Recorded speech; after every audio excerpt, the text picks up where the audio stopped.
Hi everyone, എല്ലാവർക്കും നമസ്കാരം. Divine hill Malayalam ആർട്ടിൻ്റെ ഒരു പുതിയ വീഡിയോയിലേക്ക് എല്ലാവർക്കും സ്വാഗതം. നിങ്ങൾ എല്ലാവരും സുഖമായിട്ടിരിക്കുന്നു എന്ന് കരുതുന്നു. നിങ്ങൾക്ക് എല്ലാവർക്കും ഒരു നല്ല ദിവസം ആശംസിക്കുന്നു. അപ്പോൾ ഇന്നത്തെ ഡിവൈൻ മെസ്സേജ് എന്താണെന്ന് നോക്കാം. ഇന്നത്തെ നിങ്ങളുടെ എനർജി എന്താണെന്ന് ചെക്ക് ചെയ്യാം. ആദ്യമായിട്ടാണ് എൻ്റെ ചാനൽ കാണുന്നുണ്ടെങ്കിൽ സബ്സ്ക്രൈബ് ചെയ്ത് തന്നെ സപ്പോർട്ട് ചെയ്യുക. നിങ്ങൾ ഇതുവരെ തന്ന സ്നേഹത്തിനും സപ്പോർട്ടിനും ഒരുപാട് നന്ദി. അപ്പോൾ നമുക്ക് നോക്കാം ഇന്നത്തെ നിങ്ങൾക്കുള്ള ഗൈഡൻസ് എന്താണ്, എന്തൊക്കെ കാര്യങ്ങളാണ് എന്ന് നിങ്ങൾ ശ്രദ്ധിക്കേണ്ടത് നോക്കാം.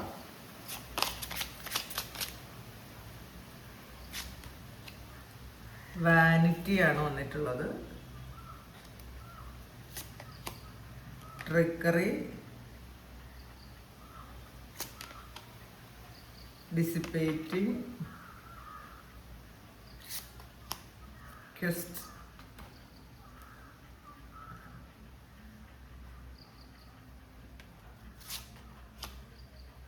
ഫെക്കേഡ്,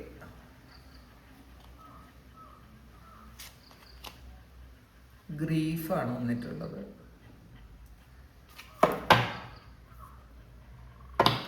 ബോട്ടം വന്നിട്ടുള്ളത് പെർസിവിയറൻസ് ആണ്.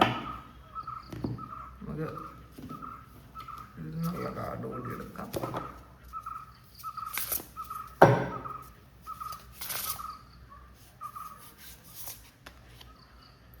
വില്ലൻ,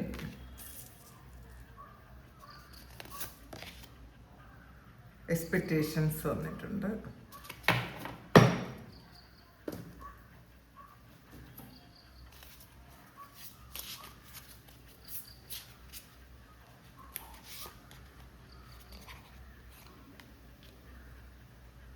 റൈഡിൽ,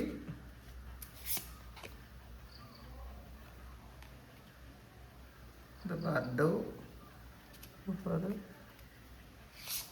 ഒന്നും കൂടെ എടുക്കാം. ഇത് ത്രെഡ്. ഇതിൽ നമുക്ക് ആദ്യം കിട്ടിയിരിക്കുന്ന കാർഡ് വാനിറ്റിയാണ്. അതായത് മറ്റുള്ളവരെന്ത് പറയുന്നു, അല്ലെങ്കിൽ പുറം കാഴ്ചയിൽ അമിതമായി ശ്രദ്ധിക്കുന്ന ആൾക്കാർ ആരെങ്കിലും ഉണ്ടെന്നുണ്ടെങ്കിൽ അതൊന്ന് സ്റ്റോപ്പ് ചെയ്യണം കേട്ടോ. നമ്മളെപ്പോഴും മറ്റുള്ളവരെ കൊണ്ട് നല്ലത് പറയിപ്പിക്കാൻ വേണ്ടിയിട്ട് മാത്രം നമ്മൾ പരിശ്രമിക്കുന്ന ആൾക്കാരാണെങ്കിൽ അതിൻ്റെ ആവശ്യമില്ല എന്നുള്ളതാണ്. മറ്റുള്ളവർ അംഗീകരിക്കണം, അല്ലെങ്കിൽ മറ്റുള്ളവരെല്ലാവരും നമ്മളെ നല്ലതെന്ന് പറയണം, അല്ലെങ്കിൽ നമുക്ക് ഇപ്പോൾ കാശുണ്ടെന്ന് അല്ലെങ്കിൽ നമുക്ക് സ്ഥാനമാനങ്ങളുണ്ട് എന്ന് മറ്റുള്ളവർ പറയണം. അങ്ങനെയല്ല വേണ്ടത്. പുറം കാഴ്ച നോക്കി ഒന്നും ചെയ്യാൻ പാടില്ല. അപ്പം ചില ആൾക്കാർ മറ്റുള്ളവർക്കെല്ലാം ഉണ്ടല്ലോ, അപ്പം നിങ്ങളുടെ മുന്നിൽ വെച്ച് മറ്റുള്ളവർ പുകഴ്ത്തുന്നത് കണ്ടിട്ട് വിഷമിക്കുന്ന ആൾക്കാരുടെ എനർജി ഉണ്ട്. പിന്നെ നമുക്കുള്ളതിനെ കുറിച്ച് ഒരുപാട് അഹങ്കരിക്കുന്ന ആൾക്കാർ, നമ്മളുടെ സ്ഥാനമാനങ്ങളോ പൈസയോ ഒക്കെ കണ്ട് ഒരുപാട് അഹങ്കരിക്കുന്ന ആൾക്കാരുടെ എനർജി ഉണ്ട്. അങ്ങനെ ആരെങ്കിലും അങ്ങനെ തോന്നുന്നുണ്ടെങ്കിൽ, അപ്പം ചിലപ്പോൾ ഏതെങ്കിലുമൊക്കെ ഇൻസിഡൻറ്റിൽ നമുക്കങ്ങനെ തോന്നിയേക്കാം. അങ്ങനെ ഉണ്ടെങ്കിൽ അത് വേണ്ടെന്നാണ് കേട്ടോ. മറ്റുള്ളവരിപ്പോൾ ഇന്ന് നല്ലതെന്ന് പറയുന്ന പല കാര്യങ്ങളും നാളെ ഒറ്റയടിക്ക് കൊള്ളൂല എന്ന് പറയും. നമ്മളെ എത്രമാത്രം നമ്മളെ ആൾക്കാരിങ്ങനെ ഉയരത്തിലേക്ക് കൊണ്ടുപോകണോ അപ്പോഴും നമ്മൾ ഒന്ന് ശ്രദ്ധിക്കുക. നമ്മളെ പുകഴ്ത്തുമ്പോൾ നമ്മൾ ശ്രദ്ധിക്കുക. നാളെ ഈ ആൾക്കാർ തന്നെ നമ്മളെ താഴത്തേക്ക് ഇട്ടേക്കാം. അപ്പം നമ്മൾ ഉയരം കൂടുന്തോറും വീഴ്ചയുടെ ആഘാതവും കൂടും. അതുകൊണ്ട് തന്നെ മറ്റുള്ളവരെ പ്രീതിപ്പെടുത്തുന്ന പല കാര്യങ്ങളും ചെയ്യുന്ന ആൾക്കാരത് സ്റ്റോപ്പ് ചെയ്യുക. നമ്മളായിട്ടിരിക്കാൻ ശ്രമിക്കുക. മറ്റുള്ളവരെ അംഗീകരിച്ചില്ലെങ്കിൽ നമുക്ക് കുഴപ്പമൊന്നുമില്ല. നമ്മളായിരുന്നാൽ മതി. അതെപ്പോഴും നമ്മളൊന്ന് ശ്രദ്ധിക്കണം കേട്ടോ. അപ്പോൾ അത് ചിലപ്പോൾ ഈ കമ്പനി കൂടുന്നതിൽ ഒരുപാട് ഇഷ്ടമോ അതിന് വേണ്ടിയിട്ട് ഒരുപാട് പൈസയൊക്കെ ചിലവാക്കുന്ന ആൾക്കാരുണ്ട്. അവരൊന്ന് ശ്രദ്ധിക്കേണ്ട സമയമാണ് എന്നുള്ളതാണ്. ഒരുപാട് പാർട്ടികളും അത് മറ്റുള്ളവരെ കൊണ്ട് നല്ലത് പറയിപ്പിക്കാൻ വേണ്ടിയിട്ട് കുറേ പൈസ ചിലവാക്കുന്ന ആൾക്കാരും ഒക്കെ ഉണ്ട്. അപ്പോൾ ഒന്ന് ശ്രദ്ധിക്കുക. നമുക്ക് വേണ്ട കാര്യങ്ങളാണോ നമ്മൾ ചെയ്യുന്നത്? നമുക്ക് എന്തെങ്കിലും തരത്തിലുള്ള അഹങ്കാരം എപ്പോഴെങ്കിലുമൊക്കെ നമ്മളെ ബാധിച്ചിട്ടുണ്ടോ? ഒന്ന് ശ്രദ്ധിക്കുക എന്നുള്ളതാണ്. അതൊരു വാണിംഗ് ആണ് കേട്ടോ. പിന്നെ ഇന്ന് ട്രിക്കറിയാണ് വന്നിട്ടുള്ളത്. ചിലപ്പോൾ ഇന്ന് നിങ്ങളുടെ മുന്നിൽ ചിലപ്പോൾ നല്ലതായിട്ട് പെരുമാറുന്ന പല ആൾക്കാരും നിങ്ങളെ പല കാര്യങ്ങൾ ഹൈഡ് ചെയ്യുന്ന ആൾക്കാരായിരിക്കും. അവർ അവരുടെ ആവശ്യങ്ങൾക്ക് വേണ്ടിയിട്ട് മാത്രം നിങ്ങളുടെ മുന്നിൽ നല്ലതായിട്ട് പെരുമാറി നിങ്ങളിൽ നിന്ന് വേണ്ട സഹായങ്ങളും സപ്പോർട്ടും ഒക്കെ സ്വീകരിച്ചിട്ട് നിങ്ങളെ പിന്നിൽ നിന്ന് കുത്തുന്ന ആൾക്കാരായിരിക്കും. അപ്പോൾ ഇന്ന് നമ്മളെ ഒരുപാട് പ്ലീസ് ചെയ്യുന്ന ആൾക്കാരെ നമ്മളൊന്ന് ശ്രദ്ധിക്കണം. അല്ലെങ്കിൽ നമ്മളങ്ങനെ അല്ലെങ്കിൽ നമ്മൾ മറ്റുള്ളവരെ പ്ലീസ് ചെയ്യിക്കുന്നുണ്ടോ എന്നുള്ളൊരു ചിന്തയും കൂടെ വേണം. അത് അതിൻ്റെ ആവശ്യം നമുക്കുണ്ടോ, അല്ലെങ്കിൽ ഇങ്ങനെ നമ്മളെ ഒരുപാട് പുകഴ്ത്തുന്നത് നമ്മൾ കേൾക്കേണ്ട ആവശ്യമുണ്ടോ, അതിൻ്റെ മുന്നിൽ എന്തെങ്കിലും ഒരു ട്രിക്ക് ഉണ്ടോ, ഒരു തന്ത്രമുണ്ടോ എന്ന് നമ്മൾ മനസ്സിലാക്കുക. പലപ്പോഴും പല ആൾക്കാരും ഒരു തന്ത്രം ഉണ്ടായിരിക്കും അതിൻ്റെ പിറകിൽ. നമ്മളെ ആരെങ്കിലും ഓവറായിട്ട് പുകഴ്ത്തുന്നുണ്ടെങ്കിൽ അതിൻ്റെ പിറകിൽ അവർക്ക് എന്തെങ്കിലും ഒരു സാധ്യത്തിന് വേണ്ടിയിട്ടുള്ളൊരു കാര്യം ഉണ്ടായിരിക്കും എന്ന് നമ്മളെപ്പോഴും മനസ്സിലാക്കുക. അല്ലാതെ ഇപ്പോൾ നമ്മളെ വിമർശിക്കുന്ന ആൾക്കാരാണ് യഥാർത്ഥത്തിൽ നമ്മളുടെ സുഹൃത്തുക്കൾ കേട്ടോ. അത് ചിലപ്പോൾ അവർ നമ്മളെ മോശം വികാരത്തോടു കൂടി വിമർശിച്ചാൽ പോലും ആ വിമർശനത്തിനകത്ത് ഒരു സത്യം ഉണ്ടാവും. അപ്പോൾ എന്തെങ്കിലും ഒരു കാര്യം നമ്മൾ ഉണ്ടാക്കി കൊടുത്താൽ മാത്രമേ ഒരാൾ നമ്മളെ വിമർശിക്കുകയുള്ളൂ. അപ്പോൾ നമ്മളുടെ ഭാഗത്തുള്ള ഒരു മൈന്യൂട്ടായിട്ടുള്ളൊരു കാര്യം നമുക്ക് മനസ്സിലാക്കാൻ പറ്റും. അതിലൂടെ നമ്മളാണ് ബെറ്റർ ആകുന്നത്. നമ്മളുടെ ആറ്റിറ്റ്യൂഡും നമ്മളെന്ന് പറയുന്ന നമ്മളുടെ വ്യക്തിത്വമൊക്കെ നല്ലതാക്കാൻ നമുക്ക് പറ്റും. അപ്പോൾ ഒരിക്കലും പുകഴ്ത്തുന്ന ആൾക്കാരല്ല, നമ്മളെ വിമർശിക്കുന്ന ആൾക്കാരെ ഉൾക്കൊള്ളാൻ നമ്മൾ ശ്രമിക്കുക. പ്രത്യേകിച്ചും വിമർശനങ്ങളെ ഉൾക്കൊള്ളാൻ ശ്രമിക്കുക. അല്ലാതെ ഇങ്ങനെ നമ്മളെ പ്രീതിപ്പെടുത്തുന്ന തരത്തിൽ എപ്പോഴും നമ്മളോട് സംസാരിക്കുകയും അങ്ങനെയൊക്കെ ചെയ്യുന്ന ആൾക്കാർ അതിൻ്റെ പിന്നിൽ നമ്മളെ കൊണ്ട് അവർക്ക് എന്തെങ്കിലും ഒരു കാര്യം ഉണ്ടാവുമെന്ന് മാത്രം നമ്മൾ ചിന്തിക്കുക. ഡിസിപ്പേറ്റിംഗ് ആണ്. അപ്പോൾ ഇതിൽ നമ്മൾ ഇന്നത്തെ ദിവസം നമ്മളുടെ എനർജി എങ്ങനെയാണ് ചിലവഴിച്ചതെന്ന് അല്ലെങ്കിൽ ചിലവഴിക്കാൻ പോകുന്നത് എന്ന് നമ്മളൊന്ന് ചിന്തിക്കുക. അല്ലെങ്കിൽ ഇന്നലത്തെ ദിവസം നമ്മൾ എന്തൊക്കെ ചെയ്തു. നമ്മൾ രാത്രിയിൽ ഒന്ന് ആലോചിക്കണം കേട്ടോ. നമ്മൾ രാത്രി കിടക്കുന്നതിന് മുന്നേ നമ്മളുടെ എനർജി ഏതൊക്കെ വഴിയിലാണ് ഇന്നലെ പോയത്. അത് നമ്മളുടെ എനർജി നമ്മൾ എത്ര ഇത് നമ്മളുടെ നല്ല കാര്യങ്ങൾക്ക് വേണ്ടിയിട്ട് ചിലവഴിച്ചു, എത്ര എനർജി നമുക്ക് നമ്മുടെ മോശമായിട്ടുള്ള കുറേ കാര്യങ്ങൾ, ആവശ്യമില്ല മോശമായിട്ട് എന്നുള്ളതിലുപരി ആവശ്യമില്ലാത്ത കാര്യങ്ങൾക്ക് വേണ്ടിയിട്ട് നമ്മൾ എത്ര എനർജി ഉപയോഗിച്ചു എന്ന് നമ്മൾ ചിന്തിക്കണം. കാരണം നമ്മൾ ആവശ്യമില്ലാതെ ഇതിൽ ചിലപ്പോൾ ഗോസിപ്പുകൾ കാണുകയും ഗോസിപ്പ് കേൾക്കുകയും നമ്മൾ സോഷ്യൽ മീഡിയയിൽ അനാവശ്യമായിട്ട് സമയം ചെലവഴിക്കുന്ന ആൾക്കാർ പലപ്പോഴും നമ്മൾ സോഷ്യൽ മീഡിയ ഓപ്പൺ ആക്കി കഴിഞ്ഞാൽ നമുക്കിങ്ങനെ ഇൻട്രസ്റ്റിംഗ് ആയിട്ടുള്ള കുറേ കാര്യങ്ങൾ, കുറേ തമ്പനയിലുകളോടുകൂടി നമ്മളുടെ മുന്നിലേക്ക് വന്നുകൊണ്ടേയിരിക്കും. അപ്പോൾ നമ്മൾ വന്നു കഴിയുമ്പോൾ ഒന്നായിട്ട് ഇങ്ങനെ വന്നുകൊണ്ടേയിരിക്കും. അപ്പം നമ്മളത് നോക്കിക്കൊണ്ടേയിരിക്കും. അപ്പം നമ്മളൊന്ന് ചിന്തിക്കണം, എന്തൊക്കെ കാര്യം മാത്രമാണ് നമുക്ക് വേണ്ടത്. നമുക്ക് മറ്റുള്ളവരുടെ കാര്യം, മറ്റുള്ളവർ കുറേ ഗോസിപ്പ് പറയണതോ, കുറേ ആൾക്കാരെ ജഡ്ജ് ചെയ്യുന്നതോ, അത് മാത്രമല്ല കുറേ റിയാക്ഷൻ വീഡിയോസ് കാണുന്നതോ എല്ലാം കാണാട്ടോ. എല്ലാം കാണാൻ പറ്റില്ല എന്നുള്ളതല്ല ഞാൻ പറയണത്. കുറേ ഇങ്ങനെ നമുക്ക് ഉപയോഗമില്ലാത്ത കുറേ കാര്യങ്ങളും മറ്റുള്ളവരെ കാര്യങ്ങളെടുത്ത് ഇങ്ങനെ പറഞ്ഞുകൊണ്ടിരിക്കുന്നത് കേട്ടിട്ട് നമുക്ക് എന്തെങ്കിലും ഉപയോഗമുണ്ടോ, നമ്മളുടെ ക്വാളിറ്റി ടൈമാണെന്ന് മനസ്സിലാക്കുക. ഒരു സമയം നമ്മൾ എന്തൊക്കെ കാര്യത്തിനാണ് വിനിയോഗിക്കുന്നതെന്ന് ഇന്ന് രാത്രി നിങ്ങളൊന്ന് ചിന്തിക്കുക. ഇന്ന് നമ്മൾ ഈ ഒരു വീഡിയോ കാണുന്ന സമയം മുതൽ രാത്രി വരെയുള്ള നമ്മൾ കിടക്കുന്ന സമയം വരെ നമ്മുടെ ഊർജം എങ്ങോട്ടൊക്കെ പോയി, അത് നല്ലതിന് വേണ്ടിയിട്ട് പോയോ അതോ നമുക്ക് ആവശ്യമില്ലാത്ത കാര്യത്തിന് വേണ്ടിയിട്ട് നമ്മൾ ഉപയോഗിച്ചോ എന്നൊക്കെ നമ്മളിന്ന് ചിന്തിക്കണം എന്നാണ്. ഇന്ന് നമ്മളൊന്ന് വളരെ ശ്രദ്ധിക്കണം കേട്ടോ. നമ്മളിത് ശീലമാക്കണം എന്നുള്ളതാണ്. അപ്പം നമ്മുടെ ടൈം കൂടുതൽ കിട്ടും. നമുക്ക് പല കാര്യങ്ങൾക്കും സമയമില്ല എന്ന് പറയുന്ന ആൾക്കാർക്ക് സമയം ഉണ്ടാക്കാൻ പറ്റുന്നൊരു നല്ല കാര്യമാണത്. ഒന്ന് ശ്രദ്ധിക്കുക. പിന്നെ അടുത്ത് വന്നിട്ടുള്ളത് ക്വസ്റ്റാണ്. അപ്പം നമ്മൾ ചില കാര്യങ്ങൾ ഇങ്ങനെ ദൈവത്തോട് ചോദിച്ചുകൊണ്ടേയിരിക്കും. ദൈവമേ, എന്തിനാണ് എന്നെ ഈ വഴിയിൽ കൂടെ നടത്തിയത്? എന്തിനാണ് ചില വ്യക്തികളെ പരിചയപ്പെടുത്തിയത്? എന്തിനാണ് എനിക്ക് ഇത്രയും കഷ്ടത തന്നത്? എന്തിനാണ് ഈ അസുഖങ്ങൾ തന്നത്? എന്തിനാണ് കടബാധ്യതകൾ തന്നത്? അപ്പോൾ ഇതൊക്കെ നമ്മളിങ്ങനെ ചോദിച്ചുകൊണ്ടിരിക്കും. പല ആൾക്കാർക്കും ഇപ്പം അതിൻ്റെയൊക്കെ ഉത്തരം കിട്ടിക്കാണും. കുറേ ആൾക്കാർക്കും ഉത്തരം കിട്ടിക്കാണും. നമ്മളുടെ പാസ്റ്റ് ലൈഫിലെ നമ്മളുടെ കർമ്മങ്ങളാണ് നമുക്ക് ഈ ദുരിതങ്ങൾ അത്രയും ഉണ്ടാക്കി വെച്ചത് എന്നുള്ളത് നമുക്ക് മനസ്സിലാക്കി കാണും. ഈ ഒരു അത് കുറേ ആൾക്കാർക്കും അത് സ്വയം ഒന്നും കാണാതെ തന്നെ ഒരു തിരിച്ചറിവ് വരും. ഇത് ഞാൻ തന്നെ ഉണ്ടാക്കിയ കർമ്മത്തിൻ്റെ ഒരു ഫലമാണ് ഞാൻ ഇപ്പോൾ ഈ ഒരു സമയം ഇത്രയും ബുദ്ധിമുട്ടും ദുരിതങ്ങളും ഒക്കെ അനുഭവിക്കുന്നത്. അതുകൊണ്ട് തന്നെ ഓരോ ആൾക്കാരും ഈ ഒരു സമയം അവർ പലപ്പോഴും പല കാര്യങ്ങളും തിരുത്തും. നമ്മൾ ആവശ്യമില്ലാത്ത കാര്യങ്ങൾ ഇടപെടാൻ പോവുകയോ മറ്റുള്ളവരെ കുറിച്ച് ജഡ്ജ് ചെയ്യുകയോ ഒന്നും ചെയ്യാതിരിക്കുന്ന ഒത്തിരി ആൾക്കാരുണ്ട് കേട്ടോ. അത് തിരിച്ചറിയുന്നത് കൊണ്ടാണ്. അപ്പോൾ പിന്നെ ഇന്ന് ഒരു ആത്മാന്വേഷണം കൂടെയാണ്. നമ്മൾ എന്തിനാണ് ഈ ഭൂമിയിൽ വന്നത്, അല്ലെങ്കിൽ ഈ ഭൂമിയിൽ വന്നിട്ട് നമ്മളുടെ പർപ്പസ് എന്താണ്, എന്ത് കാര്യമാണ്, എന്ത് കാര്യത്തിന് വേണ്ടിയിട്ടാണ് നമ്മളിവിടെ വന്നത്. ഇപ്പോൾ ഈ ഭൂമിയിൽ ഞാൻ ഇനി എന്താണ് ബാക്കി ചെയ്യേണ്ടത്, ഇതൊക്കെ എൻ്റെ ലൈഫ് പർപ്പസ് എന്താണെന്നൊക്കെ നിങ്ങൾ ഇന്നത്തെ ദിവസം ഒന്ന് അന്വേഷിക്കുന്ന ഒരു എനർജിയാണ് കാണുന്നത്. വല്ലാതെ നിങ്ങൾ കൺഫ്യൂസ്ഡ് ആകുന്ന ഒരു എനർജിയാണ്. എന്തിനു വേണ്ടിയിട്ട്, എന്തുകൊണ്ട് എന്നുള്ളൊരു ചിന്ത നിങ്ങളോട് തന്നെ ചോദിച്ചുകൊണ്ടിരിക്കും. പക്ഷെ അതിൻ്റെ ഉത്തരം നിങ്ങളുടെ ഉള്ളിൽ നിന്ന് തന്നെ കിട്ടും എന്നാണ് കാണുന്നത് കേട്ടോ. പിന്നെ ഫിക്കീഡാണ് വന്നിട്ടുള്ളത്. ഇതിലൊരു മുഖം മൂടി വെച്ച് പെരുമാറുന്ന കുറേ ആൾക്കാരുടെ എനർജി ഉണ്ട് എന്നുള്ളതാണ് കാണുന്നത്.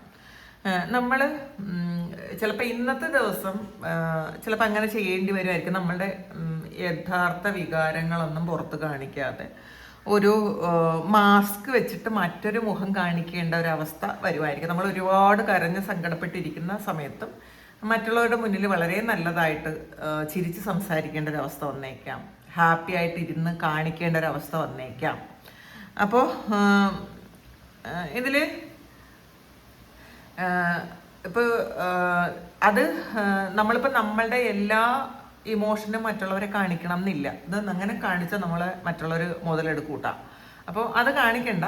ചിലപ്പോൾ ഇന്നത്തെ ദിവസം നിങ്ങൾക്ക് അങ്ങനെ ഒരു കാര്യം ചെയ്യേണ്ട ഒരു അവസ്ഥ വരുന്നു എന്നാണ് കാണുന്നത്. പിന്നെ ഗ്രീഫാണ്, ഒരു ദുഃഖം, ഒരുപാട് ദുഃഖവും നഷ്ടബോധവും ഉള്ളിൽ ഭയങ്കര പെയിനായിട്ടിരിക്കുന്ന ആൾക്കാർ അങ്ങനെയാണ് ഇതിനകത്ത് കാണാട്ടോ. ഈ ഒരു വിഷമത്തിലും ദുഃഖത്തിലും ഒക്കെ ഇരിക്കുന്ന ആൾക്കാർ ഇന്നൊരു മുഖം മൂടി വെച്ച് മറ്റുള്ളവരുടെ മുന്നിൽ എനിക്കൊരു വേദനയില്ല, എനിക്കൊരു പ്രശ്നമില്ല എന്നൊക്കെ വിചാരിച്ച് മറ്റുള്ളവരുടെ മുന്നിൽ വളരെ ഹാപ്പി ആയിട്ട് നിൽക്കേണ്ട ഒരവസ്ഥ വന്നേക്കാം എന്നുള്ളതാണ് കാണുന്നത് കേട്ടോ.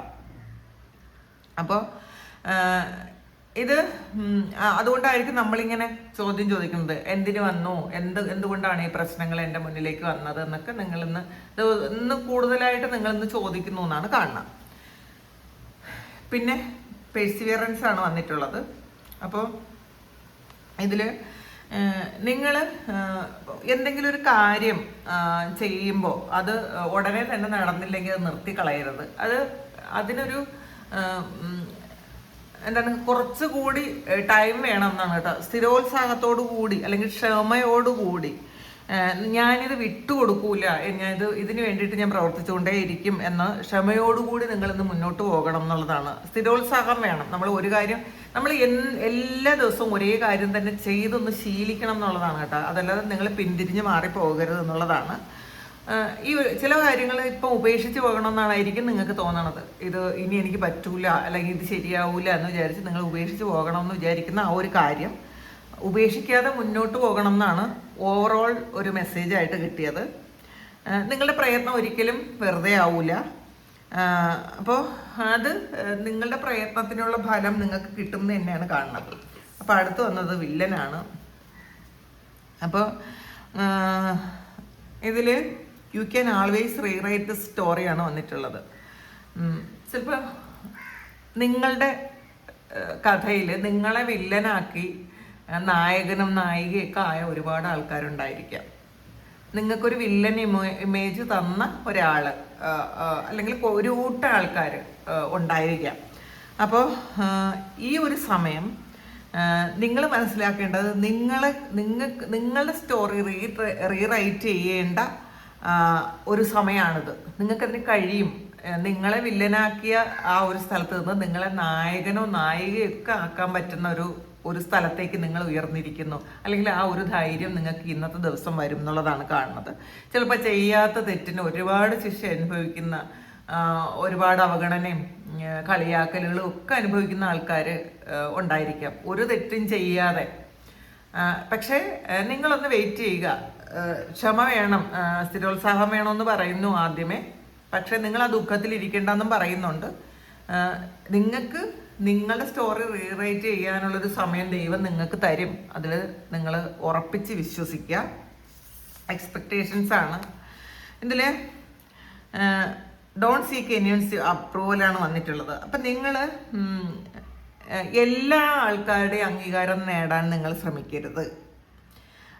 അപ്പോൾ ഇതിൽ നിങ്ങളുടെ ഹൃദയം ശരിയെന്ന് പറയുന്ന കാര്യത്തിലേക്ക് നിങ്ങൾക്ക് ആ കാര്യം നിങ്ങൾ ചെയ്യുക. അല്ലാതെ ലോകത്തുള്ള എല്ലാ ആൾക്കാരും നല്ലതെന്ന് പറയിപ്പിക്കാൻ വേണ്ടിയിട്ട് നിങ്ങളൊന്നും ചെയ്യേണ്ടതില്ല എന്നുള്ളതാണ്. അപ്പം നിങ്ങളുടെ ഹൃദയം എന്താണോ പറയണത് അത് മറ്റുള്ള ഒരാളെ വേദനിപ്പിക്കാതെ നിങ്ങളുടെ ഹൃദയം പറയുന്ന എല്ലാ കാര്യങ്ങളും നിങ്ങൾക്ക് ചെയ്യാം എന്നാണ് കാണുന്നത്. അപ്പോൾ ഇന്ന് നിങ്ങളുടെ ഹൃദയം പറയുന്നത് കേൾക്കുക. അതാണ് നിങ്ങളുടെ മെസ്സേജ്. നിങ്ങളുടെ ഹൃദയത്തോട് ചോദിക്കുക, നിങ്ങളുടെ ഹൃദയം പറയുന്ന മെസ്സേജ് ഇന്നത്തെ ദിവസം കേൾക്കുക. ഇത് റെഡിയിലാണ് വന്നിട്ടുള്ളത്. അപ്പോൾ ഇതിൽ കുറേ കാര്യങ്ങൾ നിങ്ങൾക്കിപ്പോൾ വ്യക്തമല്ല എന്നുള്ളതാണ് കേട്ടോ. നിങ്ങളുടെ ജീവിതത്തിൽ നടക്കുന്ന പല കാര്യങ്ങളും ഇപ്പം നിങ്ങൾക്ക് വ്യക്തമല്ല. അതുകൊണ്ട് തന്നെ എല്ലാ ഉത്തരങ്ങളും ഒരേ സമയത്ത് കിട്ടണം എന്ന് നിങ്ങൾ ചിന്തിക്കരുത്. ഇപ്പൊ കുറേ കാര്യങ്ങൾ ഇങ്ങനെ ചുറ്റുപിണഞ്ഞ് കിടക്കുന്ന കുറേ കാര്യങ്ങളുണ്ടായിരിക്കും. കുറെ കൺഫ്യൂസ്ഡ് ആയിട്ടുള്ളൊരു അവസ്ഥയാണ് ഇതിനകത്ത് കാണുന്നത്. അപ്പോൾ നിങ്ങളുടെ ചോദ്യത്തിന്റെ എല്ലാ ചോദ്യങ്ങളുടെയും ഉത്തരം നിങ്ങൾക്ക് ഇപ്പൊ കിട്ടണമെന്നില്ല. ഇതിൽ ക്വസ്റ്റാണ് വന്നിട്ടുള്ളത്. കുറേ ചോദ്യങ്ങൾ, എന്തുകൊണ്ട് ഇങ്ങനെ സംഭവിച്ചു, എന്തുകൊണ്ട് ആ വ്യക്തി വന്നു, എന്തുകൊണ്ട് എനിക്ക് കടബാധ്യത ഉണ്ടായി, എന്തുകൊണ്ട് എനിക്ക് അസുഖം വന്നു, എന്തുകൊണ്ട് എനിക്ക് ജോലി നഷ്ടപ്പെട്ടു, എൻ്റെ റിലേഷൻഷിപ്പിൽ എന്തുകൊണ്ടാണ് ഇത്രയും പ്രശ്നങ്ങൾ വന്നത് തുടങ്ങിയ ചോദ്യങ്ങൾ നിങ്ങളോട് തന്നെ ചോദിച്ചുകൊണ്ടിരിക്കുന്നു. അപ്പൊ ഇതൊക്കെ കുറെ ചുറ്റുപിണഞ്ഞ ചോദ്യങ്ങളാണെന്നാണ്. അപ്പൊ ഈ ഒരു സമയം നിങ്ങൾ അങ്ങനെ നിങ്ങൾ വിചാരിക്കണ്ട എല്ലാ ചോദ്യങ്ങൾക്കുള്ള ഉത്തരം ഇപ്പൊ തന്നെ കിട്ടുമെന്ന് നിങ്ങൾ ചിന്തിക്കണ്ട. ചില ചോദ്യങ്ങൾക്ക് സമയമാണ് മറുപടി പറയേണ്ടത്. അത് സമയം തന്നെ മറുപടി പറയും എന്നുള്ളതാണ്. അപ്പൊ അതുകൊണ്ട് തന്നെ നിങ്ങൾ ഉത്കണ്ഠപ്പെട്ടിരിക്കണ്ട. ഈ കാര്യം എനിക്ക് ഇപ്പൊ തന്നെ അറിയണം എന്നുള്ളൊരു ഉത്കണ്ഠ നിങ്ങൾക്ക് വേണ്ടെന്നാണ് കാണുന്നത്. ഇത് ബാർഡോയാണ് വന്നിട്ടുള്ളത്. അപ്പോൾ ഇതിൽ കുറേ തലയോട്ടികളാണ്. കുറേ തലയോട്ടികൾ ഇങ്ങനെ വൃത്താകൃതിയിലുണ്ട്. നടുക്ക് ഒരു കണ്ണ് പോലെയുള്ളൊരു കാര്യം എന്ന് നമുക്ക് പറയാം. അപ്പോൾ അങ്ങനെയുള്ളൊരു രൂപം ഉണ്ട് എന്നുള്ളതാണ് ഇതിനകത്തുള്ള ചിത്രം. അപ്പോൾ ഇത് പഴയ അവസ്ഥ അവസാനിച്ച് നിങ്ങൾക്ക് ഒരു പുതിയ ഒരു കാലഘട്ടം തുടങ്ങുന്ന ഒരു ഇടക്കാലഘട്ടത്തെ സൂചിപ്പിക്കുന്ന ഒരു കാര്യമാണ് കേട്ടോ ബാർഡോ എന്ന് പറയുന്നത്. ഇത് നിങ്ങളുടെ ഒരു പഴയ സൈക്കിൾ അത് അവസാനിക്കുന്നു എന്നുള്ളതാണ്. പുതിയൊരു സൈക്കിൾ, ഒരു പ്രതീക്ഷയാണിത്. നിങ്ങൾ അനുഭവിച്ച ഒരുപാട് കഷ്ടതയും പ്രശ്നങ്ങളും ജന്മങ്ങളും ഒക്കെ കാണുന്നുണ്ട് കേട്ടോ അതിനകത്ത്. നിങ്ങളുടെ ജന്മങ്ങൾ അതിൽ നിന്നൊക്കെ ഒരു പുതിയ കാര്യം നിങ്ങൾക്ക് തുറക്കുന്നു എന്നാണ് കാണുന്നത്. പഴയ ചിന്തകളും പഴയ തിരിച്ചറിവുകളും ഒക്കെ വിട്ടിട്ട് നിങ്ങൾ പുതിയ ബോധത്തിലേക്ക് കടക്കണം എന്നാണ് ഈ തലയോട്ടി പറയുന്നത് കേട്ടോ. നമ്മളുടെ ചിന്തകൾ കുറേ ചിന്തകളൊക്കെ മാറ്റി കളയേണ്ട ഒരു സമയമായി. നിങ്ങളുടെ ബോധത്തിലേക്ക് നിങ്ങൾ വരണം എന്നാണ്. ഇതിൽ അടുത്ത് വന്നിട്ടുള്ളത് ത്രെഡാണ്. ഇതിൽ ഒരു ത്രെഡും കുറേ കറുത്ത രൂപങ്ങളും ഒക്കെയാണ് ഉള്ളത്. അപ്പം നിങ്ങളുടെ ജീവിതത്തിൽ നടക്കുന്ന എല്ലാ കാര്യങ്ങളും ഒന്നിനൊന്ന് ഇങ്ങനെ ബന്ധപ്പെട്ട് കണക്ട് ചെയ്ത് കിടക്കുന്നു എന്നുള്ളതാണ്. അപ്പോൾ ഇപ്പം നിങ്ങൾ ചെയ്യുന്ന ഒരു ചെറിയ കാര്യം പോലും നിങ്ങളുടെ ജീവിതത്തിൽ ഒരു വലിയ ഒരു അനുഗ്രഹത്തിലേക്ക് കൊണ്ടുപോകുമെന്നാണ് കാണുന്നത് കേട്ടോ. നിങ്ങളെ നയിക്കുന്ന ഒരു നൂലായിരിക്കും ഇപ്പോൾ നിങ്ങൾ ചെയ്യുന്ന ഒരു കുഞ്ഞു കാര്യമായിരിക്കാം. പക്ഷെ അത് ഫ്യൂച്ചറിൽ നിങ്ങളെ ഒരു കാര്യത്തിലേക്ക് നയിച്ചു കൊണ്ടുപോകുന്ന ഒരു ത്രെഡാണെന്നാണ്. നിങ്ങളെ അതിലേക്ക് കയറ്റി വിടും. നിങ്ങൾ വിചാരിക്കുന്ന കാര്യത്തിലേക്ക്, അതിൻ്റെ ആ ഉയരത്തിലേക്ക് കയറ്റാൻ ഈ നൂലിന് പറ്റും. നിങ്ങളുടെ ഇപ്പം ചിന്തകളാകാം, ഇപ്പോഴത്തെ നിങ്ങളുടെ പ്രവർത്തികളാകാം. നിങ്ങൾ ആ നൂലിനെ പിന്തുടരണമെന്നാണ്. ഇതിൽ ഒരാളിങ്ങനെ നൂല് പിടിച്ച് കയറുന്ന ഒരാളിൻ്റെ എനർജിയാണ്. അപ്പോൾ ചിലപ്പോൾ അത് ചിന്തകൾ ആയിരിക്കും കേട്ടോ. അപ്പം ആ ചിന്തകളിലൂടെ നിങ്ങൾ മുന്നോട്ട് പോകണം എന്നാണ് കാണുന്നത്. ആ ഒരു നൂലാണത്, അതൊരു ത്രെഡാണ്. അപ്പം അതിൽ നിങ്ങൾ അതിനെ പിന്തുടർന്നാൽ മാത്രം മതി. ഇപ്പം നിങ്ങൾ ചെയ്യുന്ന ചില കാര്യങ്ങൾ നിങ്ങൾ പിന്തുടർന്നാൽ മാത്രം മതി. ഇപ്പം നിങ്ങൾ എല്ലാ കാര്യങ്ങളും ഇപ്പം തന്നെ അറിയണം. ഈ ചോദ്യം, ഞാൻ ഈ ചോദിക്കുന്ന ഈ ചോദ്യത്തിൻ്റെ ഉത്തരം ഇപ്പം തന്നെ എനിക്ക് കേൾക്കണം, ഇതൊന്നും വേണ്ട. ഇപ്പം നിങ്ങൾ പോകുന്ന വഴിയിൽ നിങ്ങൾ മുന്നോട്ട് പോയാൽ മാത്രം മതി. ഫ്യൂച്ചറിൽ അത് ചിലപ്പോൾ അത് വളരെ വലിയ അനുഗ്രഹമായിരിക്കും എന്നുള്ളതാണ്. അപ്പോൾ ഇന്നത്തെ ഒരു ഓവറോൾ മെസ്സേജ് എന്ന് വെച്ചാൽ, പുറം ലോകത്ത് നിന്ന് നിങ്ങൾ നിങ്ങളിലേക്കൊന്ന് ഫോക്കസ് ചെയ്യണം.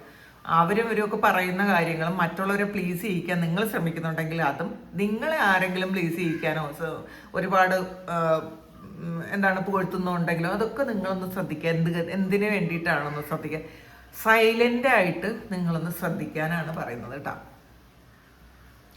അപ്പോൾ ഇതാണ് ഇന്നത്തെ ഡിവൈൻ മെസ്സേജ്. നിങ്ങൾ സ്ഥിരോത്സാഹത്തോടു കൂടി മുന്നോട്ട് പോകണം എന്നുള്ളതാണ്. നിങ്ങൾ ഇപ്പം ചെയ്യുന്ന കാര്യം അഥവാ അതിനൊരു ഫലം കണ്ടില്ല എന്ന് വെച്ചിട്ട് നിങ്ങൾ ഉടനെ നിർത്തിക്കളയരുത്. മുന്നോട്ട് തന്നെ പോവുക. നിങ്ങൾക്ക് നന്മകളുണ്ടാകും. അതുകൊണ്ട് അത് വലിയ അനുഗ്രഹം ഉണ്ടാകും എന്നാണ് കാണുന്നത്. അപ്പോൾ ഇതാണ് ഇന്നത്തെ ഡിവൈൻ മെസ്സേജ്. ഇത് നിങ്ങളുടെ സിറ്റുവേഷനുമായിട്ട് മാച്ച് ആകുന്നുണ്ടെങ്കിൽ നിങ്ങളൊന്ന് കമൻറ്റ് ചെയ്യുക. ഒത്തിരി ആൾക്കാർ എനിക്ക് പേഴ്സണൽ മെസ്സേജ് അയക്കാറുണ്ട്. എനിക്ക് ഒരുപാട് സ്നേഹം, എനിക്കത് പറഞ്ഞ് നിങ്ങളോട് എക്സ്പ്രസ് ചെയ്യാൻ പറ്റാത്ത അത്രയും ഗ്രാറ്റിറ്റ്യൂഡാണ് കേട്ടോ യഥാർത്ഥത്തിൽ. കാരണം എന്നെ ഞാനാക്കുന്നതിൽ ഏറ്റവും കൂടുതൽ പങ്കുവഹിച്ചത് നിങ്ങളാണ്. ഞാൻ ചിലപ്പോൾ ഈ ഒരു മെസ്സേജിൽ ഞാൻ പറയുന്ന പല കാര്യങ്ങളും ഞാൻ ചിന്തിക്കാതെ പറയുന്നതാണ്. കാരണം എനിക്ക് ആ ഒരു ഗൈഡൻസ് കിട്ടുന്ന കാര്യം ഞാൻ നിങ്ങളിലേക്ക് പാസ് ചെയ്യുന്നു എന്ന് മാത്രമേ ഉള്ളൂ. പക്ഷേ അത് എനിക്ക് അത്രയും അറിവുള്ള ആൾക്കാർ വിളിച്ചിട്ട് ഇങ്ങനെ പറഞ്ഞ ഒരു മെസ്സേജ് വളരെ നല്ലതായിരുന്നു എന്നൊക്കെ പറയുമ്പോഴാണ് ഞാൻ ആ മെസ്സേജിനെ കുറിച്ച് ഞാൻ പോലും ചിന്തിക്കുന്നത്. ഇത്രയും വലിയ ഡെപ്തിലേക്ക് പോകാൻ അതിന് കഴിഞ്ഞോ, അല്ലെങ്കിൽ അത്രയും ഡീപ്പായിരുന്നോ അതെന്നൊക്കെ ഞാൻ ചിന്തിക്കുന്നത് പോലും ഇത് കണ്ടിട്ട് ഒരുപാട് ആൾക്കാർ എന്നെ വിളിച്ച് സംസാരിക്കുമ്പോഴാണ്. എനിക്കതിൽ ഒരുപാട് സ്നേഹവും ഒരുപാട് ഗ്രാറ്റിറ്റ്യൂഡും ഒക്കെ ഉണ്ട് കേട്ടോ. എല്ലാവരും സുഖമായിട്ടും സന്തോഷമായിട്ടും സമാധാനമായിട്ട് ഇരിക്കുക. എല്ലാവരുടെ എല്ലാ കാര്യങ്ങളും ഭംഗിയായിട്ട് നടക്കാൻ ദൈവം അനുഗ്രഹിക്കട്ടെ. ഒരുപാട് സ്നേഹം, ഒരുപാട് നന്ദി. Thank you.